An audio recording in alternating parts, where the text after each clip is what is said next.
সঠিক ব্যবস্থাপনা ও সচেতনতার অভাবে কোরবানির পশুর রক্ত ও উচ্ছিষ্টাংশ থেকে মারাত্মক পরিবেশ দূষণের সম্ভাবনা রয়ে যায়। আর বর্জ্য থেকে বিভিন্ন রোগবালাই ছড়ানোর আশঙ্কা তো থাকেই। এজন্য সারা দেশে প্রশাসনের পক্ষ থেকে দ্রুত কোরবানির বর্জ্য অপসারণে নেওয়া হয়েছে বিভিন্ন উদ্যোগ। প্রতিনিধিদের পাঠানো তথ্য ছবিতে ডেস্ক রিপোর্ট।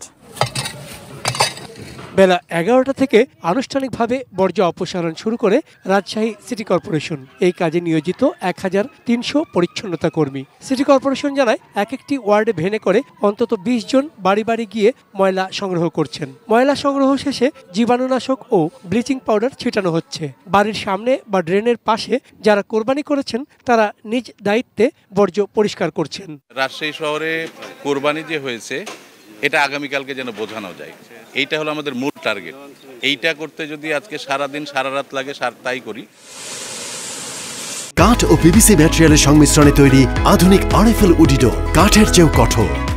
সিলেট নগরীতে পশু কোরবানি শেষ হওয়ার সাথে সাথেই সিসিকের 1300 কর্মী পরিচ্ছন্নতার কাজে। রাতের মধ্যেই নগরীর কোরবানির বর্জ্য অপসারণের চ্যালেঞ্জ।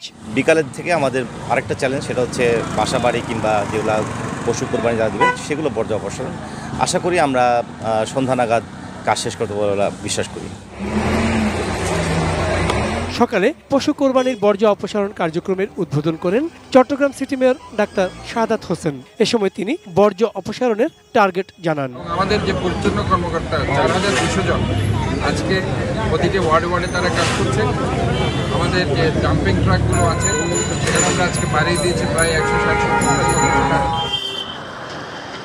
বর্জ্য অপসারণে খুলনা নগরীতে খোলা হয়েছে কন্ট্রোল রুম। কাজ করছে প্রায় 800 কর্মী। পশু কোরবানির জন্য নগরীতে এবছর 31টি ওয়ার্ডে 141টি পয়েন্ট নির্ধারণ করা হয়েছিল।